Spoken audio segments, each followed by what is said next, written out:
আসসালামু আলাইকুম। অনেকদিন পরে আবারও চলে আসলাম মাঠে। দেখুন মাঠের পরিবেশটা। এই ঠিক দুপুরবেলায় আসছি কাজে। এই কাজ তো করতেই হবে।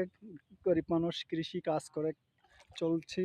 আপাতত নিজের ক্ষেতের কাজগুলাই করতেছি। কাজ তো করতেই হবে। এই ক্ষেত এগুলো সব পরিষ্কার করার জন্য আসছি। এই যে শাপলা ফুল উঠায় গাদা করে করে রাখছি, এগুলো আপনারা যারা খেতে খুব ভালো লাগে সেই শাক। আর আপনারা যারা খাননি, এই দেখুন এপাশে আমি ক্ষেতটা পরিষ্কার করে রাখছি, আর এপাশের ক্ষেত এখনো পরিষ্কার করা বাকি। কি পরিমাণে শাপলা ফুল ধরে আছে দেখুন ক্ষেতের ভিতরে। প্রচুর পরিমাণে কিন্তু শাপলা ফুল ধরছে গাছে। আর এই ফুলগুলা দেখতে অনেক সুন্দর। আর কৃষকের এখন উঠাতে গেলে ভীষণ কষ্ট হয়, এটা তো মানুষ বোঝে না।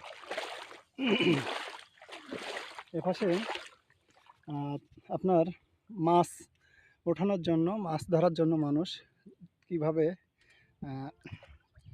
নেট করে রাখছে দেখুন। এখান থেকে মাছ ধরে।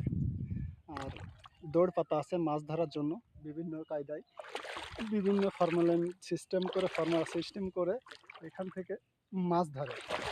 এভাবে ধরে। এই যে নেট করে রাখছে, বিল মাছ কিন্তু এটা কারোর সমস্যা নেই ধরার জন্য। কেউ কারো জায়গায় যায় না, নেট দিয়ে করতেছে। আর আমি এই কাজ করার জন্য আসছি। এই ক্ষেতের থেকে সব উঠাই নেব, উঠাই অন্য ক্ষেতে সরাবো।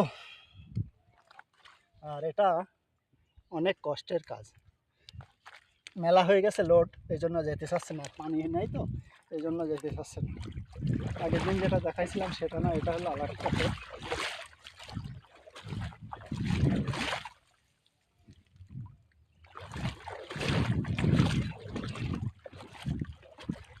এগুলা নিয়ে টানতে টানতে যাচ্ছি ওই উপরের দিকে।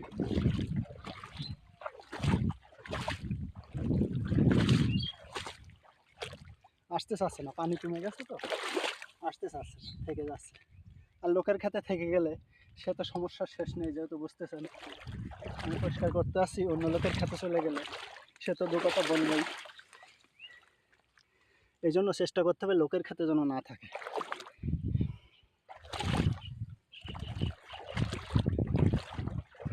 উঠাচ্ছি, ওখানে নিয়ে যাওয়ার চেষ্টা করছি। ওই যে ওই পাশে ওইগুলো ছুটে গেছে, ওইগুলো রেখে ওইগুলো আবার নিতে আসবো। এইভাবেই চলে কৃষি কাজ, কৃষি জীবনযাত্রা। সবাই এইভাবেই কাজ করতেছে এখন। সবার কাজ করা লাগবে, যেহেতু উপায় নেই। সব কৃষকেরই কেউ নিজে করে, কেউ লোক দিয়ে করায়। কেউ নিজে করে, কেউ লোক দিয়ে করে, এটাই পার্থক্য। আমার অল্প জায়গা তো, এই জন্য আমি নিজে করতেছি। যাদের মেলা জায়গা তারা তো পেরে ওঠে না, তাই তারা নিজেরা করে না।